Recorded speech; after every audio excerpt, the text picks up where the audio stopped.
The readings for Wednesday, July 19th. The epistle reading is from St. Paul's first letter to the Corinthians, chapter 7, verses 12 through 24. But to the rest, I, not the Lord, say, if any brother has a wife who does not believe, and she is willing to live with him, let him not divorce her. And a woman who has a husband who does not believe, if he is willing to live with her, let her not divorce him. For the unbelieving husband is sanctified by the wife, and the unbelieving wife is sanctified by the husband. Otherwise your children would be unclean, but now they are holy. But if the unbeliever departs, let him depart. A brother or a sister is not under bondage in such cases. But God has called us to peace.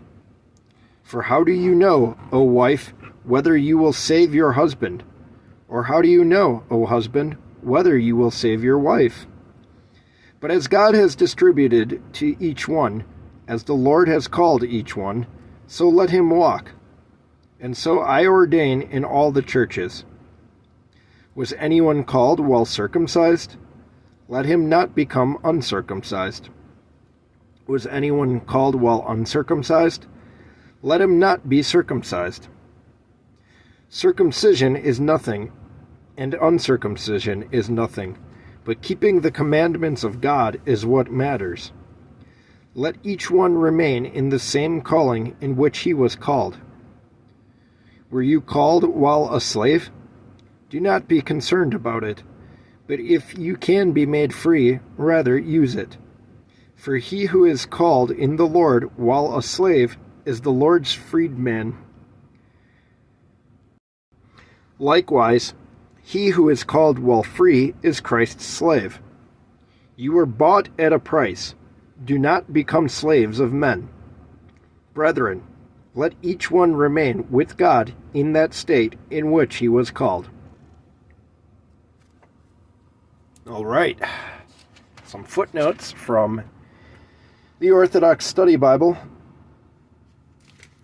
Flip too far there. For verse 14,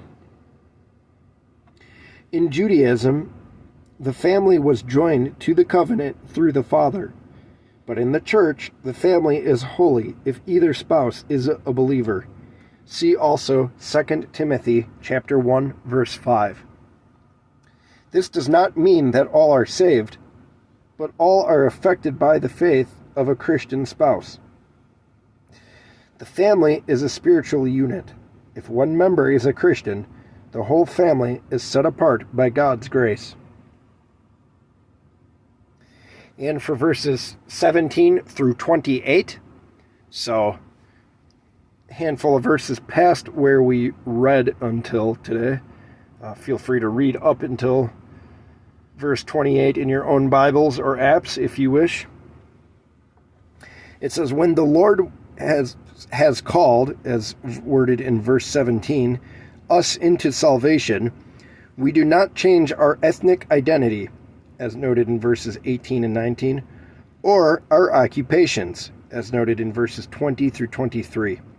And we certainly do not rush out and get married or divorced, as noted in verses 25 through 28. Though Paul's counsel is a preferred option, not a command. Keeping the commandments of God is what matters, as noted in verse 19. The Gospel reading is from the book of Matthew, chapter 14, verses 35 and 36, and chapter 15, verses 1 through 11.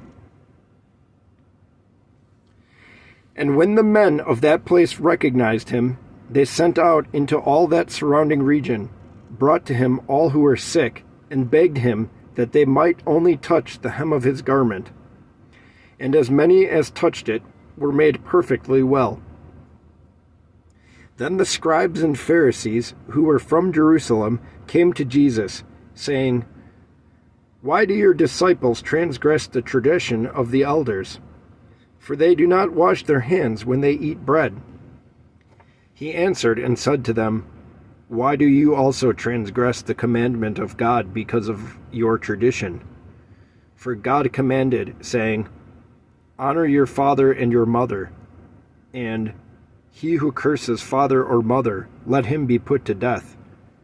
But you say, 'Whoever says to his father or mother, whatever profit you might have received from me is a gift to God,' then he need not honor his father or mother. Thus you have made the commandment of God of no effect by your tradition.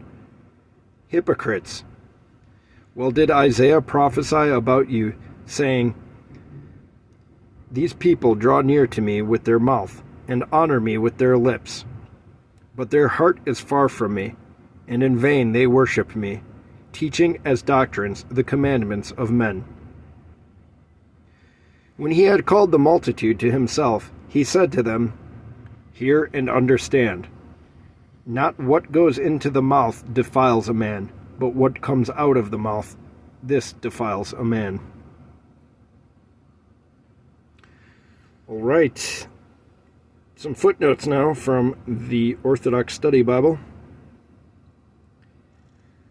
So for chapter 14, verse 36, Christ permits miracles through touch to show that his very body is life, and that contact with his flesh is life-creating.